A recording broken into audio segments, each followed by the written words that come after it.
মধ্যপ্রাচ্যে যুদ্ধের আগুন চলছে, কিন্তু এবার যেন সেই আগুনে চাপে পড়েছে বিশ্বের সবচেয়ে শক্তিশালী দেশও। নিজেদের সর্বোচ্চ চেষ্টা করেও ইরানকে পুরোপুরি পরাস্ত করতে পারছে না যুক্তরাষ্ট্র ও ইসরায়েল। তাই সংঘাতের মাঝে এখন যুদ্ধবিরতির সম্ভাব্য খুঁজছে ওয়াশিংটন ও তেল আবিব।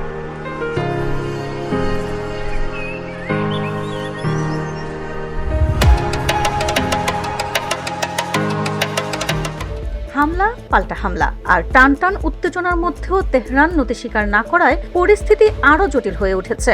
এই প্রেক্ষাপটে সংঘাত শেষ করার সম্ভাবনার কথা জানিয়েছে মার্কিন প্রেসিডেন্ট ডোনাল্ড ট্রাম্প। তিনি ইঙ্গিত দিয়েছেন এই যুদ্ধ হয়তো খুব শিগগিরই শেষ করা হতে পারে।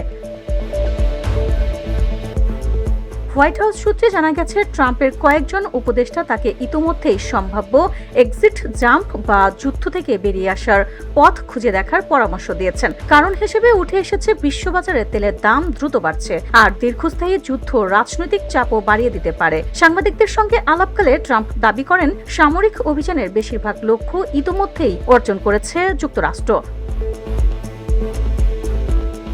তার ভাষায় নির্ধারিত সময়ের অনেক আগেই এগিয়ে রয়েছে মার্কিন অভিযান। তবে ঠিক কবে হামলা বন্ধ হবে সে বিষয়ে কোনো নির্দিষ্ট সময়সীমা দেননি তিনি।